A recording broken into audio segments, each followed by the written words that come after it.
día. Nuestro invitado viene desde Santo Domingo. No calculó el tapón de la, de nuestra entrada monumental a Santiago.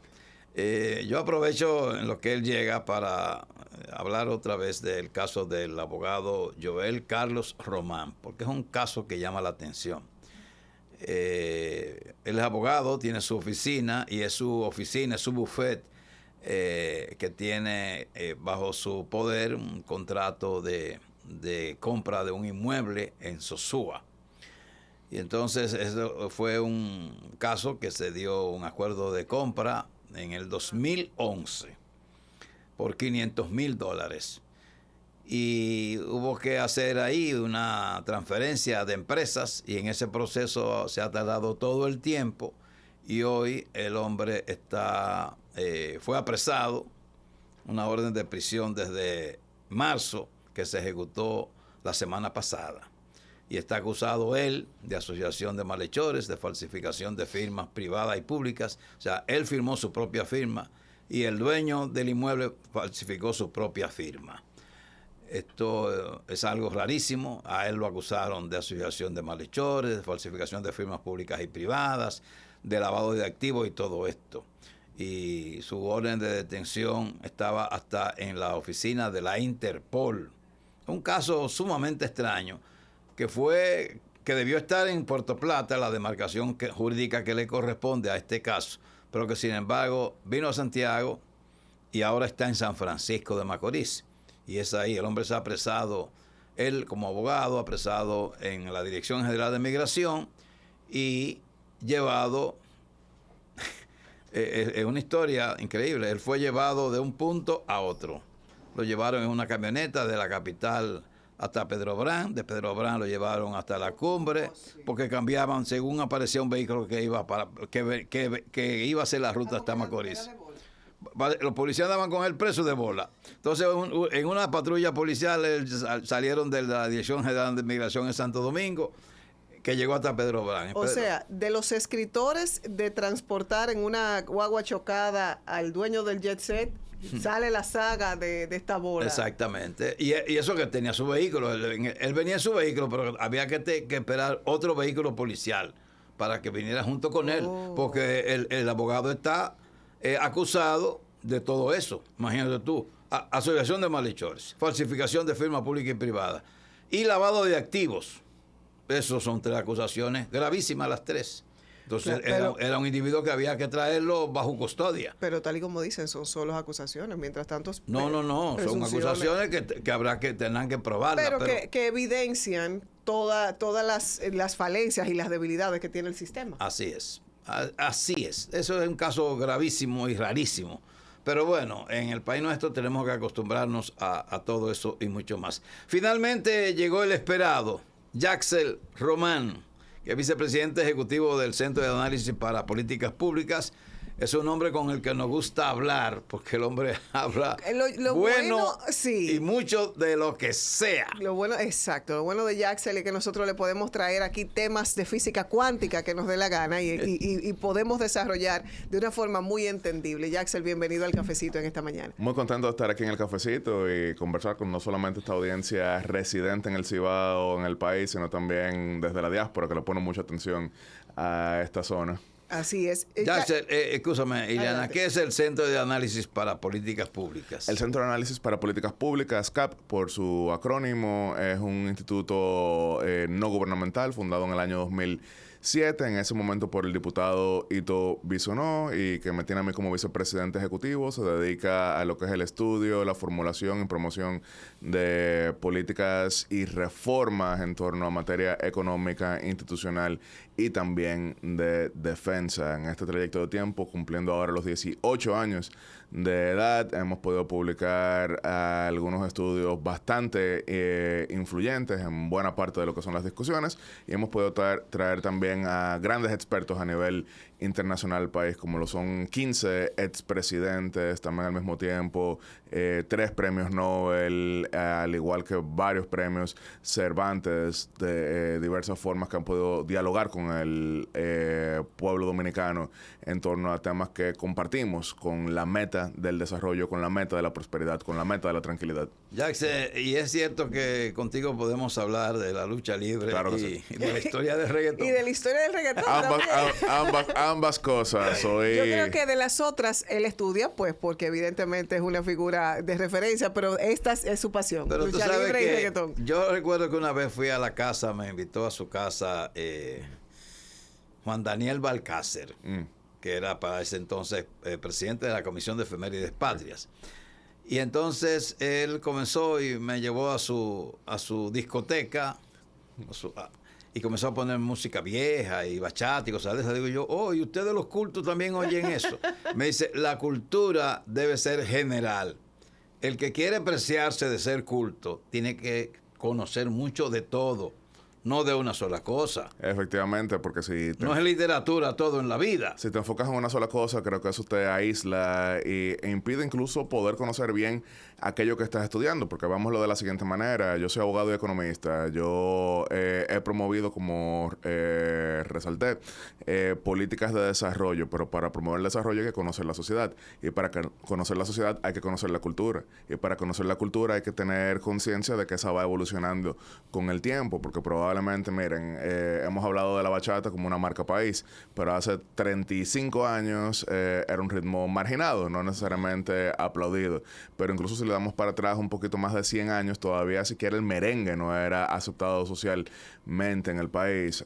Y hoy en día es algo que celebramos, es algo que promovemos y es algo que incluso lo tenemos como parte de nuestro ADN. Amo el deporte, amo también la música, y la música tiene diversas expresiones. Dentro de ello se incluye también lo que es la música urbana, que es una música que tiene mucho de relación con República Dominicana por diversas razones, recordando que el primer lugar donde vamos a decir, pionero de lo que es la expresión urbana en español, no quiere decir que fue el primero, pero el pionero, estoy hablando de Vico C, vino a nuestro país justamente inmediatamente después de pegar en Puerto Rico. Claro, aquí en nuestro país fue que tuvo aquel accidente que casi lo deja completamente fuera de combate, que fue aquel accidente en Puerto Plata, razón por la cual terminó pues mucho tiempo en silla de ruedas. Pero sí resalto que la cultura hay que estudiarla, la cultura hay que vivirla. Eso no quiere decir que todo te vaya a gustar. Mira, hay cosas que hoy en día a mí no necesariamente me gustan, pero trato de por lo menos entenderlo,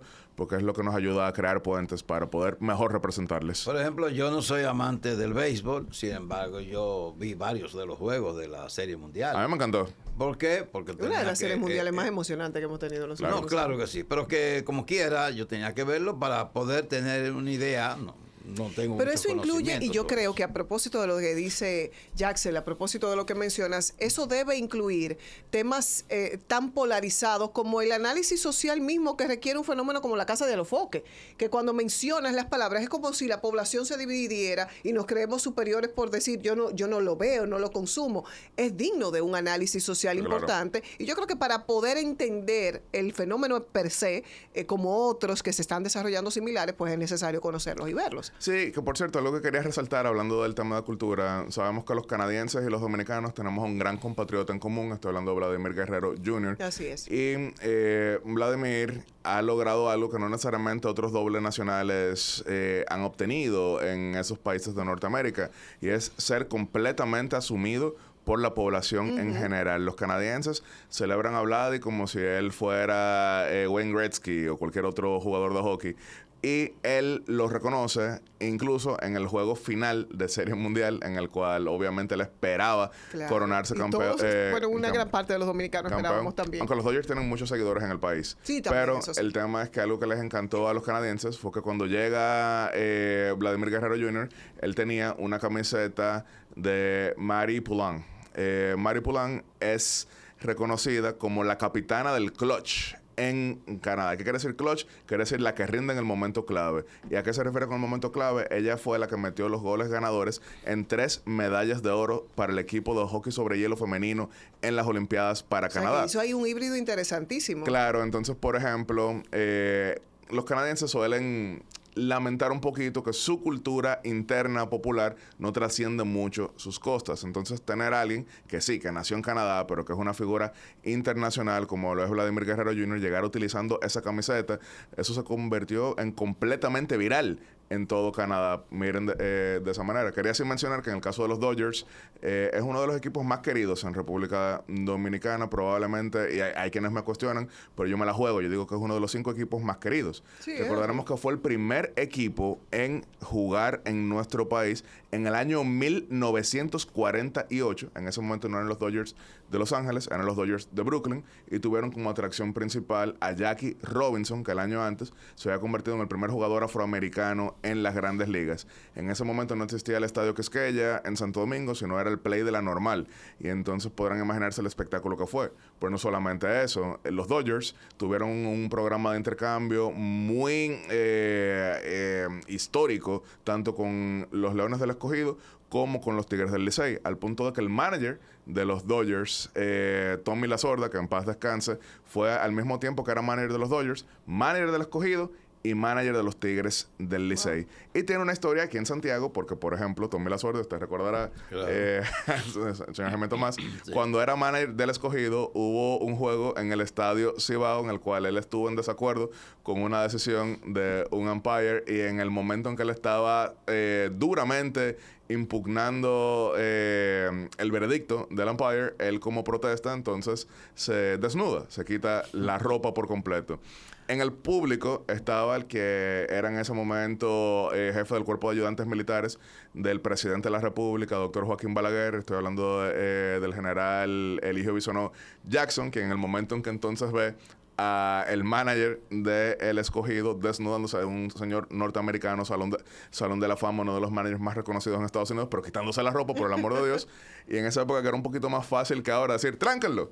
O sea, dio la señal y se lo llevaron preso aquí en Santiago durante una sola noche por Tommy Lasorda, quien era de origen italiano. Entonces él hablaba italiano con los jugadores dominicanos, pero un italiano que como que lo españolizaba, y los dominicanos entonces como que lo entendían. Entonces imagínense ese nivel de conexión.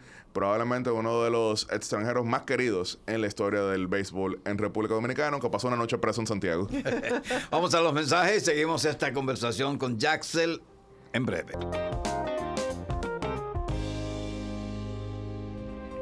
Bien, estamos conversando con Jaxel Román y pasemos ahora a un tema de importancia internacional, que es el caso de Estados Unidos y Venezuela. Yo, sin ser un analista internacional, porque uno no conoce del credo ni la mitad, pero yo le insisto a la audiencia y a los amigos que Estados Unidos no va a invadir a Venezuela. El viernes comenzó a circular información de que Estados Unidos iba a disparar contra enclaves claves de militares de Venezuela. Yo dije, eso no se va a dar. Estados Unidos no tiene nada que buscar en Venezuela, porque lo único que tiene Venezuela que le puede interesar a Estados Unidos es el petróleo, y lo tiene a través de la Chevron, que es una compañía estadounidense.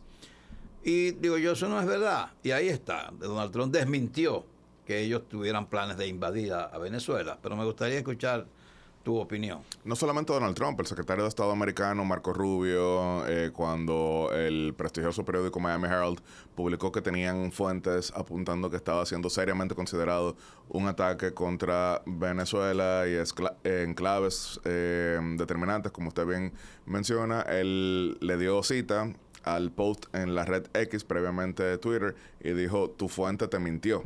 Entonces, eso es algo que en este momento no parece ser probable. No obstante, está siendo seriamente tomado en cuenta, al punto de que hoy una de las principales noticias es que en entrevista de el gobierno de Qatar con el prestigioso periodista Farid Zakaria, Qatar dice que ellos quieren seriamente mediar para evitar que eso pase.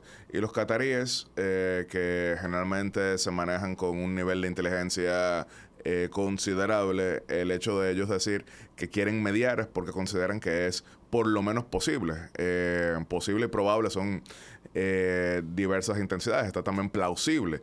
Y si bien es plausible un ataque en este momento, y si bien nunca es imposible, probable, no necesariamente sea lo más llamativo, porque incluso dentro del mismo gobierno del presidente Donald Trump hay serias divisiones sobre qué hacer con Venezuela. Obviamente está el sector liderado por el secretario de Estado Marco Rubio, que entiende que remover a Maduro a toda costa es importante. Obviamente eso va acorde con su electorado en la Florida, pero hemos visto, por ejemplo, figuras como es Richard Grenell, que es el enviado especial del presidente Trump para situaciones críticas, ex embajador, y una de las figuras que pudiéramos decir que es casi que un ministro sin cartera, porque tiene un gran acceso a el gabinete, que al contrario entienden que la mejor manera de lograr una transición en Venezuela es socializando con ellos. Entonces no hay una posición determinante monolítica. El mismo Trump ha bajado la intensidad, como usted bien menciona al inicio, pero lo cierto es que en 26 años de mal gobierno, desgobierno y régimen chavista, esta es la ocasión en que más temor han tenido, porque están lidiando con un gobierno que no es predecible. Nadie puede decir que sabe exactamente lo que va a pasar con la actual administración en Washington. Yo estoy diciendo lo que creo, pero de ahí a jugar al oráculo, que después saquen un corte de que si, por ejemplo, estamos hablando en este instante y ahora le escriben a Jaime Tomás y dicen, bueno, acaban de bombardear. Dicen, están hablando pluma burro. Yo lo que diría es, por eso yo estoy hablando de lo que creo, pero estamos hablando de la impredictibilidad de una administración que utiliza eso como su principal arma, porque la predictibilidad de gobiernos previos fue justamente lo que llevó a que se envalentonaran algunos regímenes antiamericanos. Pero hoy mismo, y sobre ese particular, el gobierno ruso ha dicho que tiene compromisos contractuales con Venezuela, porque también se ha obviado el tema de que Venezuela tiene el apoyo de Rusia, de China y de Corea del Norte, y también de Irán y otros países. Sí, que Corea del Norte no tiene mucha incidencia en nuestra región, es más un apoyo político, diplomático hasta cierto punto, pero Irán, Rusia y China tienen presencia también incluso en variedad de intensidades. Porque en el caso de China, China no suele ser ideológico en su política exterior, más allá de lo que le beneficie a China. Es decir, hemos visto que en ocasiones candidatos presidenciales han sido duramente críticos de China, pero cuando ganan las elecciones, en vez de China decidir que vamos a ser ahora adversarios, lo primero que hace es que lo invitan a Shanghái a la feria, que lo invitan a diversos espacios. Pasó con, por ejemplo, Jair Bolsonaro, que tenía un discurso antagónico con China en campaña, y entonces terminó yendo a China. Pasó con Nayib Bukele, que en campaña, y yo invito a que la audiencia lo escriba en Google, Nayib Bukele, China 2019, y van a ver que le estaba hablando prácticamente de volver a unirse a Taiwán en lo diplomático, pero ya no solamente ha ido 3 veces a China, sino que, por ejemplo, una de las mayores obras que él celebra en su gobierno es la gran biblioteca nacional que le donó China. Entonces, pensar que China va a hacer todo lo posible para que no haya un cambio de gobierno en Venezuela, creo que es una mala lectura. Pensar que China hará todo lo posible para que sus intereses en Venezuela se mantengan, creo que es una mejor lectura. Sin embargo, Jaxel, hay situaciones que parecieran, justo dentro de lo impredecible que es la administración Trump, que parecieran hacer omnipotentes al gobierno de los Estados Unidos, porque son acciones que atentan contra el debido proceso. El mismo tema de los ataques contra lo que ellos mismos han denominado como las narcolanchas, sin que eso haya sido debidamente probado, y lo reiterado de esos casos, de vincular directamente a Venezuela con la procedencia de la supuesta droga. O sea, son cosas todavía por confirmar. Sin embargo, ahí hay personas fallecidas. Sin embargo, se sigue normalizando esa tendencia, lo que hace ver que hay un interés particular con la excusa del tema narcotráfico. ¿Cómo das lectura? ¿Pudiera haber consecuencias para los Estados Unidos con estas acciones? Todo eso contribuye con la impredictibilidad, porque el temor no es que bombarden esas lanchas donde efectivamente hay personas que pierden la vida, y eso lleva a todo tipo de debates, pero el temor entonces de figuras en el régimen Castro chavista en Venezuela es que si eso puede escalar, si eso puede subir, si eso puede incluso llegarles al territorio. Consecuencias, dependiendo de la inteligencia que se maneje, es lo que pudiéramos ver posterior, porque en este momento nadie está más allá de la retórica cuestionando el abordaje que ha utilizado Estados Unidos, que por ejemplo buena parte de su política exterior actual gira en torno a cuando se habla de América Latina, migración y narcotráfico. Y si se ligan ambas cosas, entonces mucho más aún. En el caso de Venezuela, hay serios estudios de, por ejemplo, organizaciones como Inside Crime, basado en Washington, que describen cómo funciona el cartel de los soles, que es muy distinto a lo que escuchamos en Estados Unidos, porque más allá de una red criminal monolítica y estructurada, como veíamos en los carteles colombianos de los años 80, inicios de los 90, parece ser más una alianza por conveniencia con incluso sectores menores que utilizan entonces el nombre por protección, pero lo cierto es que ha recibido protección del régimen venezolano. Ahora, que el régimen venezolano sea indisoluble del cartel de los soles, ese es el debate, pero es lo que realmente le preocupa al presidente Donald Trump, que hizo la campaña en base al combate al narcotráfico y las muertes por consumo de drogas. Yo sé que algunos en la audiencia se preguntarán, pero bueno, Yatzel, de Sudamérica mayormente lo que viene es cocaína, pero en Estados Unidos ahora mismo la crisis mayor es por fentanilo, porque de hecho, donde ha aumentado el consumo de cocaína es en Europa, no tanto en Estados Unidos. Y cuando uno ve el porcentaje de fentanilo que entra a Estados Unidos, está viniendo mayormente del sur de la frontera con México, no desde el Caribe. Pero hay una mayor maniobra en torno al combate a la cocaína que puede servir para disuadir a los traficantes de fentanilo, un fentanilo que por ejemplo se benefició de la caída en el mercado de la heroína, recordando que la amapola se hace en Afganistán. Brevemente, y antes de irnos a la pausa, solo para si vamos a cerrar el tema Venezuela, yo evidentemente no divorcio, no despego el tema Premio Nobel de la Paz, Corina Machado, con de alguna manera brindar una relevancia adicional a la oposición venezolana, del gobierno venezolano. ¿Qué incidencia pudiera esto tener en acciones futuras? Porque colocó sobre la relevancia mundial el tema Venezuela al ser escogida Corina Machado. Sí, definitivamente cobra relevancia mayor. Siempre ha sido un tema de gran relevancia mundial, ya que se trataba del país más rico de Sudamérica en el año 2001, pero ya en el 2014 se había convertido en uno de los más pobres, 8 millones de desplazados por todo el mundo. Solamente en República Dominicana tenemos alrededor de 115,000 venezolanos que se encuentran en nuestro país. No se había cobrado relevancia, pero sí había llevado a cierto nivel de fatiga. Pónganse a pensar que las grandes protestas comenzaron en el año 2014, estamos ya en el año 2025, van 11 años.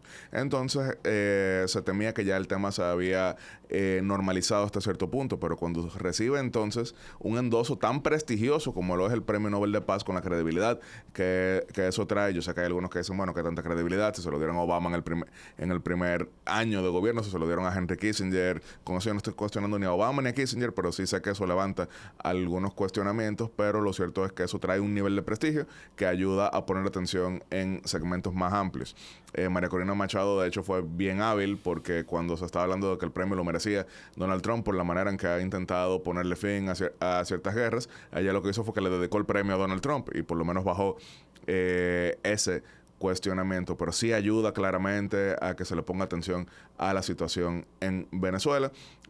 Hace 30 años en América Latina había una sola dictadura, ahora hay 3 dictaduras y algunos regímenes híbridos. Eso es lamentable, con eso yo no estoy diciendo que yo quiero que sea un gobierno específico en ninguno de esos países, pero que por lo menos se tenga la libertad de elegir en las urnas el destino para tu nación. Eso se lo ha quitado a Venezuela, eso se le ha quitado a Nicaragua, y hay otros países que se lo quieren quitar también a sus nacionales. Vamos a unos mensajes, estamos en el cafecito.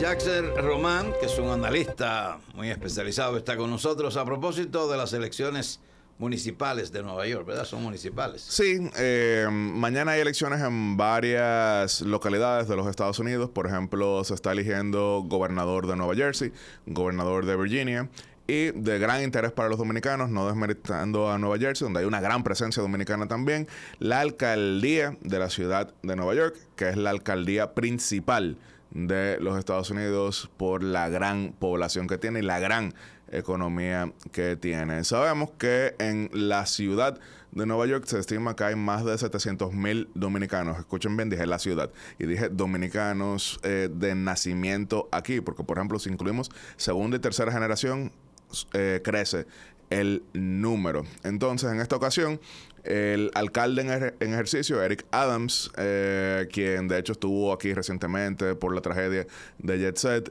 finalmente no buscó la reelección. Este señor que viene de la policía y de un segmento más conservador. Él no iba a ganar. No tenía forma de ganar.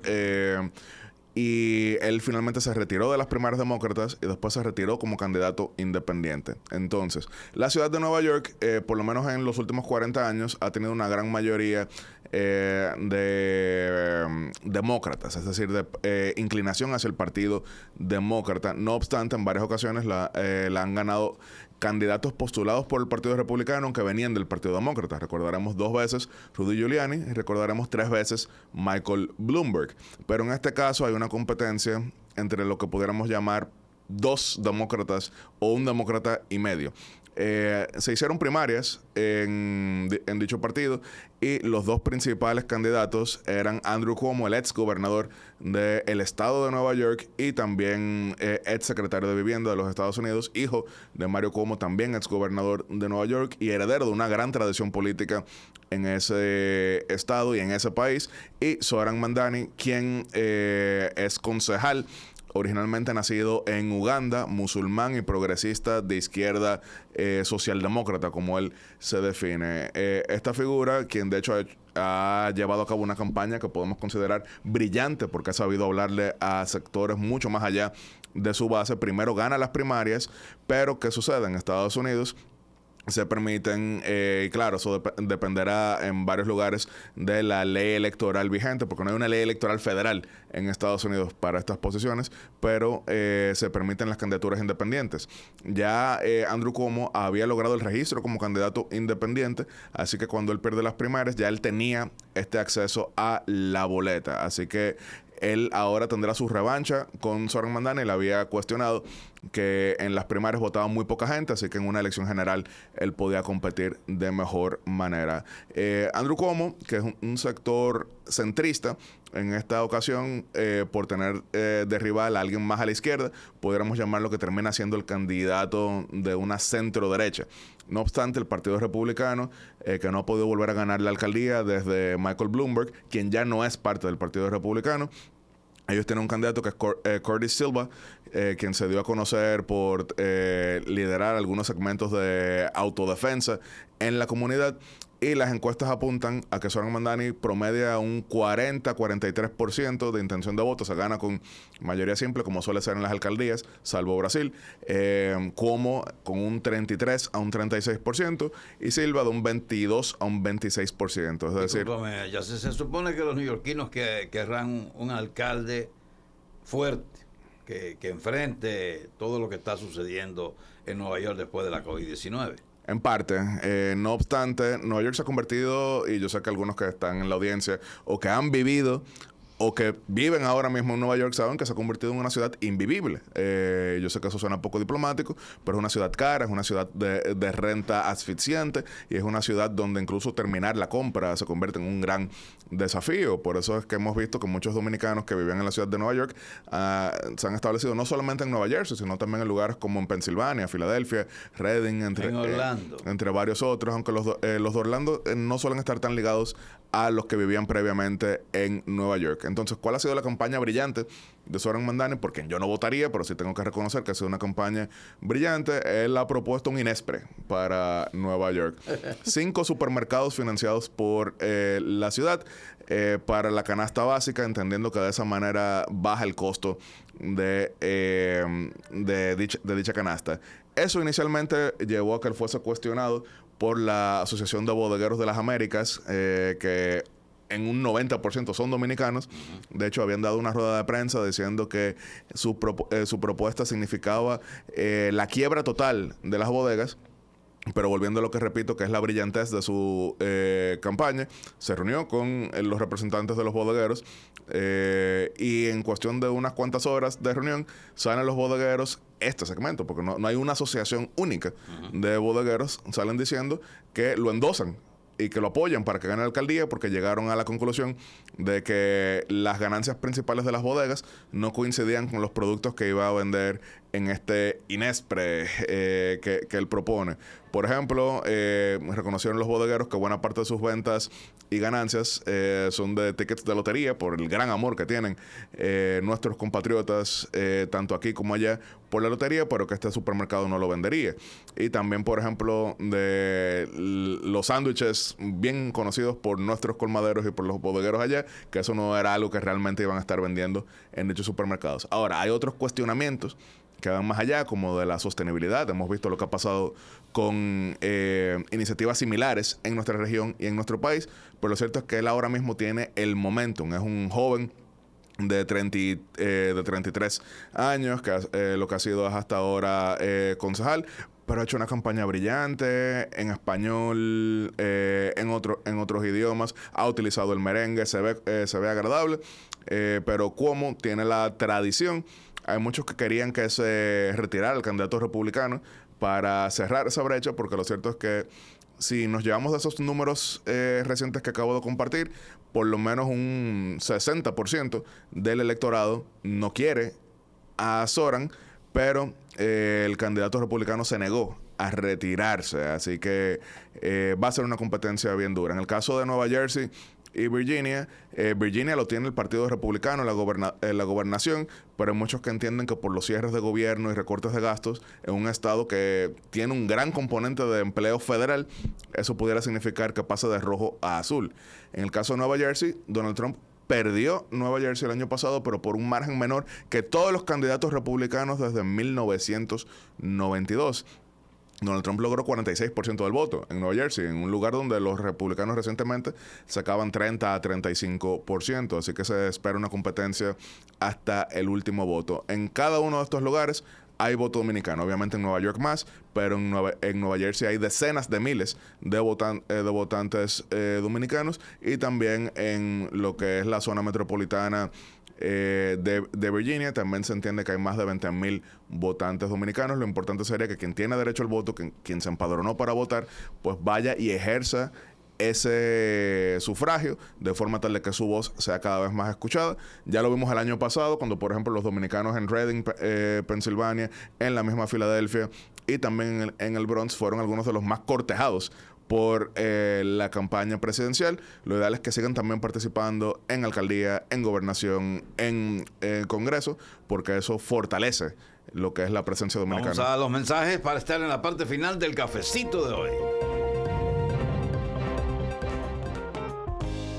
Bueno, solo nos quedan unos minutos, Jaxel. Hablemos de reggaetón para salirnos del montón.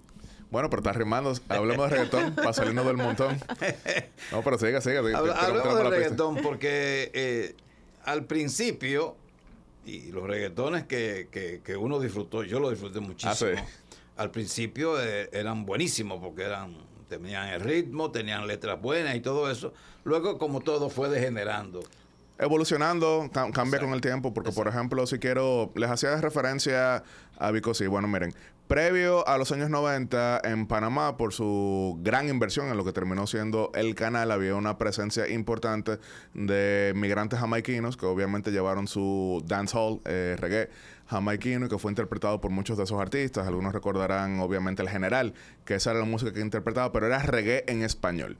No obstante, cuando a finales de los años 80, inicios de los 90, Vico C comienza a pegar con hip hop en español y con su DJ central, que era DJ Negro. Cuando ellos tuvieron una situación por disquera en la cual ya DJ Negro no siguió siendo el productor de Vico C, con la liquidación, él abre en el año 1991 una discoteca en el viejo San Juan de Puerto Rico llamada The Noise. En esa discoteca, entonces, para promoverse, hacían competencias en las cuales los ganadores de las competencias iban a ser incluidos en en ese momento era cassette, con el nombre de la discoteca llamada The Noise. Esa producción, entonces, utilizaba como base de ritmo una canción de un jamaiquino llamado Shabba Ranks, y esa canción se llama Dembow, que quiere decir ellos se inclinan. Era una canción antiimperial y demás, pero fue utilizada como base del ritmo en esa primera producción que sale en 1992. Previo a ello, por ejemplo, otro DJ tenía una tradición que se llamaba DJ Playero, que hizo entre Playero 1 a Playero 36, y a partir ¿Tantos? Sí, porque eran mixtapes, Sí, salían muchísimos. Y a partir del 37 también comenzó a utilizar Dembow de fondo.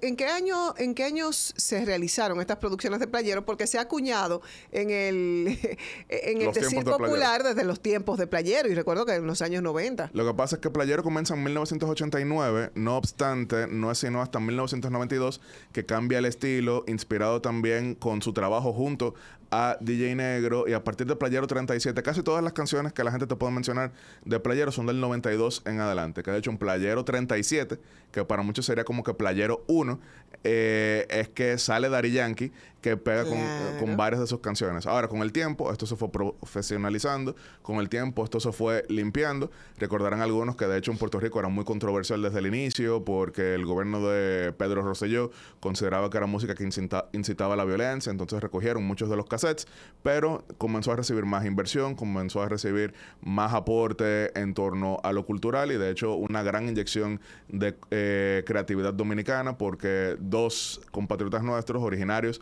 de Montecristi, pero que luego habían emigrado a Boston, Massachusetts. Estoy hablando del dúo de producciones Looney y Tunes. Entonces le dan una mezcla, una fusión con ritmos de merengue, con ritmos más, vamos a decir, digeribles, trascendiendo lo que era la tradición. Y a partir del año 2003 es que comenzamos a ver que las ventas trascienden las 200,000. Pero ya a partir del año 2004, entonces, con producciones que también tuvieron una gran presencia de estos dominicanos, Looney y Tunes, principalmente Barrio Fino, superan el 1,000,000 de ventas. Ahí es que como que se convierte en buena parte de lo que terminamos viendo. Que sí quiero hacer una pequeña anécdota. En el año 2004... Pero Dembow no pasó a ser un ritmo entonces. No, lo que pasa es que Dembow siempre fue el ritmo jamaiquino. Okay. Que se utiliza como base del reggaetón, que podemos decir es mayormente puertorriqueño. Pero entonces en República Dominicana utilizan como base también el dembow jamaiquino, para entonces utilizar algo muy similar a lo que es el reggaetón, pero con un BPM más alto. BPM quiere decir beats per minute, beats por minuto. Entonces son todos géneros primos. Y de hecho, la disquera de Shabba Ranks, quien hace la canción original, ha demandado a como 37 artistas, considerando que todos lo plagiaron a él y que él no ha visto $1 de ello.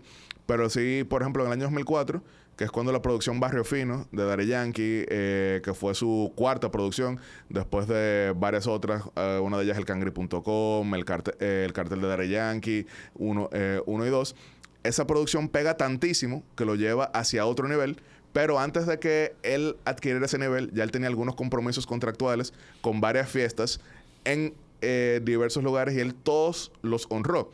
¿Por qué me río? Y es que antes de que Barrio Fino fuera lo que terminó siendo Barrio Fino, él tenía pautado para agosto del año 2004 un concierto en Cascada Park en Santiago. Ay, me acuerdo. Y vino. Y vino, pero cuando ya él era el artista número uno. Cuando Gasolina estaba, matando. Pero lo que pasa es que ese contrato él lo había firmado antes de él estar a ese nivel, pero lo cumplió. Entonces estamos hablando del artista número uno, y entonces en un concierto que fue planeado más como ambiente de fiesta.